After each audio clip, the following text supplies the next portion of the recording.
भाव है लगा अरे कि लाली लाली होठावा आज किछु लाल लैया हो की रसा कि हमारा अरे गोरिया के बोलिया से रसा चुएला हो की रसा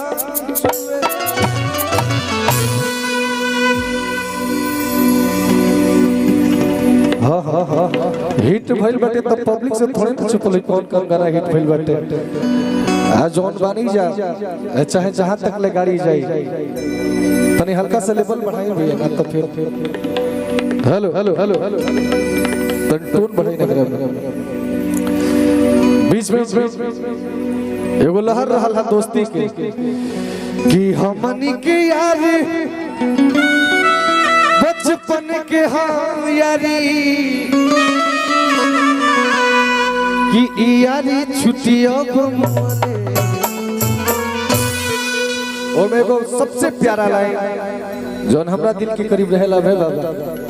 भाई खाती कहे के बा इतना बढ़िया जुटान जुटोले बड़ा ई लाइन तोहरा खाती बा अरे की अखियां में तो अरे की नजारा न होई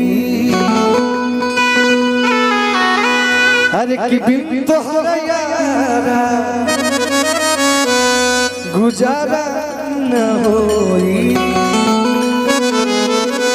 का आज की तोहरे में बसला परनवा ए हो तू ही मोरी दुनिया जहानवा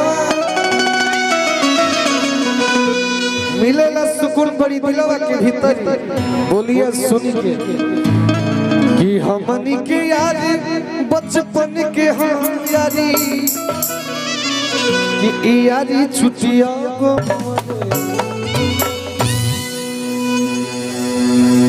हाँ एगो होली में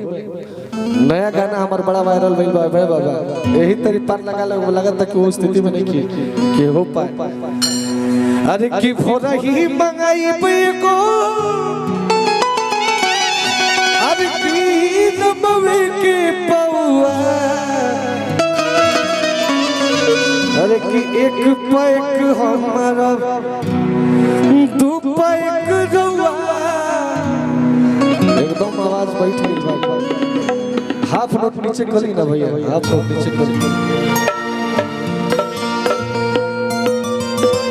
एगो हमरा और से भाई खातिर सोहर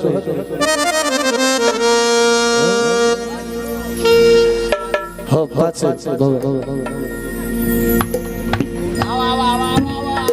माफ करब सब करे मन सुविधा कराए खातिर